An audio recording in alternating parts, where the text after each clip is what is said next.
Day 13, or January the 13th. Inside first, then outside next.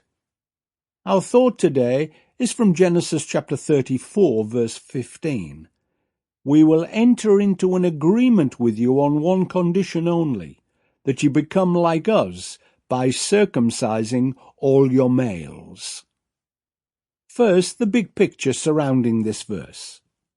Dinah, the only daughter of Jacob that we know by name, is raped by a Hivite prince called Shechem, and her brothers wreak havoc on his family. The thought that these uncircumcised heathen could ever be part of their good kosher family fills them with disgust and rage as they take their drastic revenge. Meanwhile, Jacob is renamed Israel, to reflect his personality more accurately as a wrestler with God. On the way to Bethlehem, Jacob's favourite wife gives birth to a second son, Benjamin, and sadly dies after the birth. She is buried on the outskirts of Bethlehem, and there is still a commemorative memorial in her honour on the road into Bethlehem today.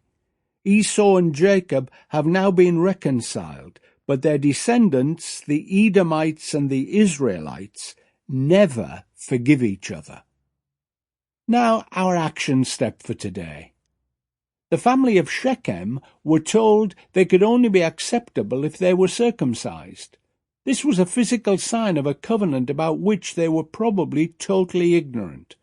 Sometimes we make similar mistakes by urging friends to be baptized or confirmed or become church members before the transaction that these rites proclaim has taken place in the heart of an individual.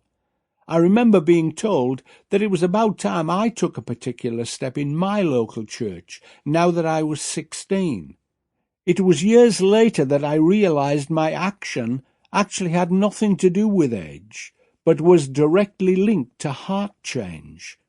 We need constantly to remind ourselves that God looks on the inside and not on the outside. We may be fooling others by doing the right thing, but please be sure that you are believing the right thing and doing what God wants. Aim to please Him, not the crowds around you.